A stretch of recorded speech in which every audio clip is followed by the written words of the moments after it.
Heyo, it is I, the Theosaurus Rex. So it has been a while. This is the Valentine's Day edition of Writing with Rex. I have.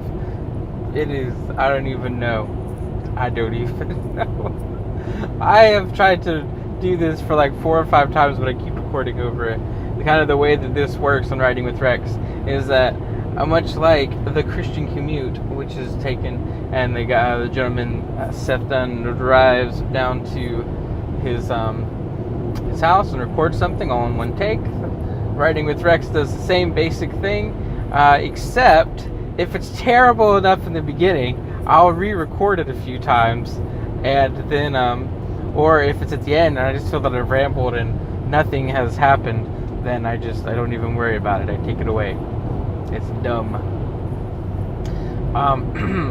So I have been ridiculously active on my Twitter at Theosaurus Rex, except it's not Theosaurus, it ends in RS as opposed to RUS. It's apparently that other one was already taken. I did a terrible job branding this, but I really like my dinosaur. So, I don't know. I might figure out another way of doing this. Anyway, that's a side note. So, let us see. What have I... Oh, so let me give you a brief kind of update of what's going on. I have been arguing with people on Twitter. I've been... Christiosity has...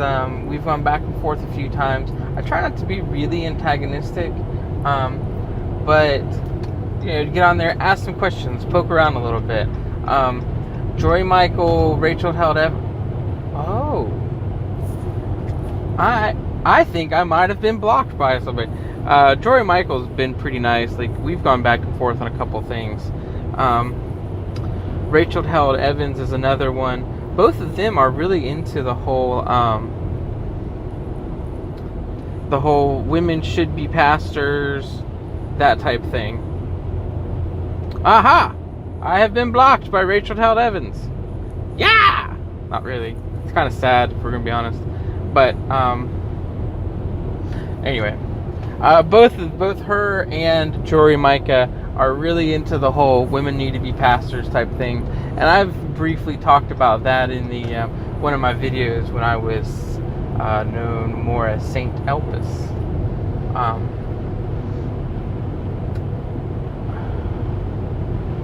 Oh, that could be a different... I could go... Oh, I just thought of a brilliant branding idea. Anyway, so, it is now back. I have this great idea. So, okay, I'm back now. Anyway, what I wanted to talk about in regards with Valentine's Day, since it's 11 days, I wanted to talk about the whole misconceptions when it comes to women submitting to their husbands, man ruling over women, and stuff like that. So, Rachel Held Evans, I know you won't ever listen to this. Joey Micah, I know you probably won't listen to this, but you've made me do some thinking. I've done some research. So, here's the dealio, good sirs and madams. Paul, when he talks about the family and the family home, he says, and the verse that's always quoted is, wives, submit to your husbands. Husbands, love your wives as Christ loved the church. What is often ignored, so what is often, kind of stated is that, well, women are supposed to submit to their husbands and respect them, and women, and that's how a woman does a good job, and then men need to love their wives, because men aren't very good at loving, and they demand respect, whereas women are very good at loving, but sometimes have a difficult time showing respect, right?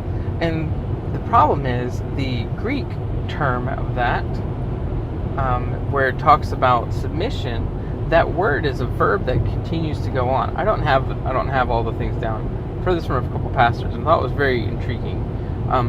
But the and I don't have notes here. It would probably be really interesting. Probably better if I did, so I could actually lay out everything. But the term submission is a continuing word in the Greek. So the idea is that women, submit to your husbands, and likewise, men, submit to your wives and love them as Christ loved the church and was willing to die for them. So a lot of times it seems like guys kind of get like the easier stick, but the reality is the men are held to a higher standard. Not only is there a mutual submission, but there's also a command that the men have to what is it called? The men also have to love their wives and be willing to sacrifice them. So what does this look like? If we're following truly godly principles, what would the relationships look like? Well, if the man is submitting to the woman and loving her the way that Christ loved the church and was willing to die for them, he can't be a tyrant, right? He does everything for the best of the woman. He's serving the woman. He's with the woman, and you don't have to worry about, like, so if he overrides the woman in something, then ultimately is for her best interest, right? He's not going to be selfish about something if everything is being done scripturally and in order, right? So it's one of those things. Now, it doesn't mean that she can't talk to him, that she can't try to change his mind, that she can't, and that she didn't have a say. She's still an individual. She still has rights. She still has beliefs. She still has opinions, and those opinions can be right, and his opinions can be wrong, right? But that's the whole thing of mutual submission. So if he says, "Hey, I really feel strongly about this. I think if we were to buy this this particular house, it would end up being terrible, and I don't feel comfortable with it," then she can try to change his mind. She can try to do all this other kind of stuff, but ultimately she needs to not go out and buy the house without his without his not approval, without his input, and without his agreeing to it. In the same way that he shouldn't go out and buy the house and be like, "Well, woman, this is the house that we have, and you don't have a say to this," right? Not something like surprises are kind of different, but side issue, right? And so, I'm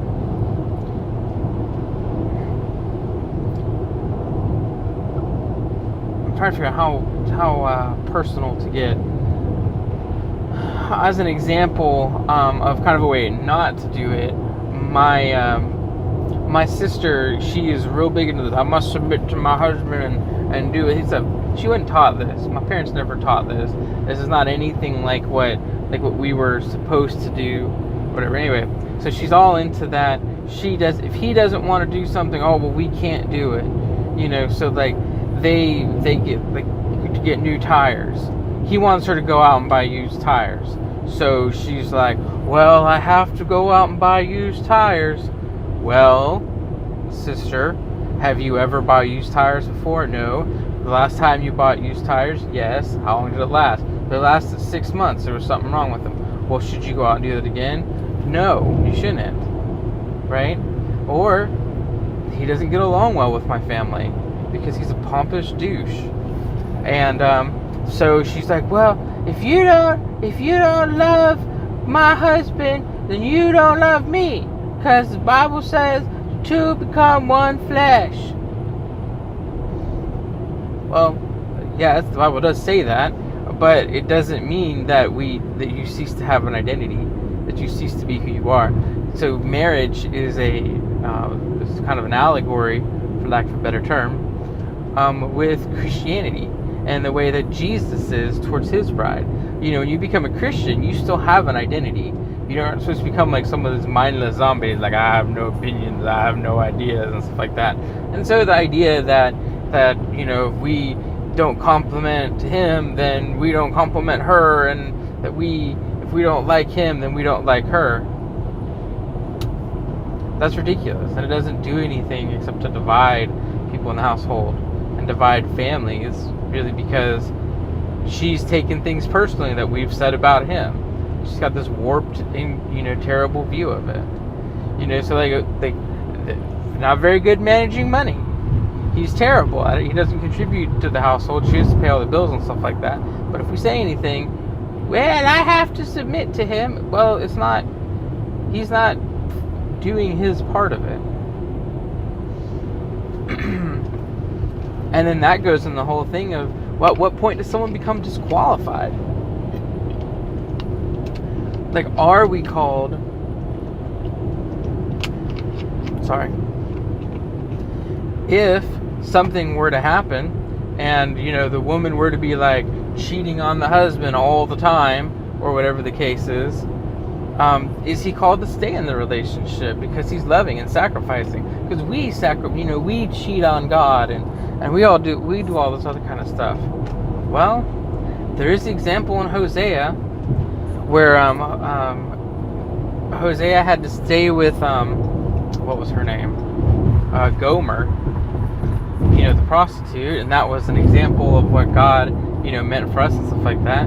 But I don't feel that everyone's called to do that. I think there's a part where everyone plays their parts, right? And sometimes kindness can lead to repentance. But at some point, you've also got to be like, you know what? You're not a good leader for the household. You're not a good spiritual leader, and if that's the case, you're not very good at leading with finances. So this is the part where, if you love me as Christ loved the church, if you're mutually submitting to me, assuming that's the wife talking or whatever, then you need to let me deal with the finances, and I can't support you in doing this, right? So it just all kind of depends, and there's a real big give or take, and that's the beauty of the Bible. We have the freedom to, while still following biblical rules, to live and to be different, and to not have to worry so much about following everything to the minuteness and stuff like that. So anyway, those are my thoughts on that. I'd love to hear kind of what do you think? What was it like growing up as you were kids? Was there clear and defined rules and roles and stuff like that? In my family, kind of the way that it was, Mom handled the checkbook a lot. Dad, he worked a full-time job. She taught us. She was also a teacher when she wasn't teaching us. So there's this whole big thing, and so they had pretty standard gender roles, but we weren't confined to that. They never said to my sister, well, you have to be this, you have to be that. It was understood that we live. She could work if she wanted to. She didn't have to work. That was the big thing. It was Dad needed to be in a position where he could support the family and we could survive without Mom having to work. If she wanted to work, great, but she didn't have to, and that was the man's responsibility. And I think that's a very healthy view of things. So that way, because a lot of times it's taking away the choice of women. If it's like, well, I'm just going to have this job, I can only pay for half the bills, you are responsible for the rest of the bills. What? Well, now I have to work. I can't choose to stay at home if I want to, the woman type thing. Or, so I think that's something that's important we gotta do. Anyway, that's it for this episode of Writing with Rex. I may have a second episode, because it's Ash Wednesday, talking about Lent and stuff like that. I might save Lent for tomorrow. I'm probably gonna do it tonight. Who knows? I don't know. You'll find out. Cool. Thank you very much for joining us, and I look forward to seeing y'all next time. Goodbye! Uh-oh. Stop!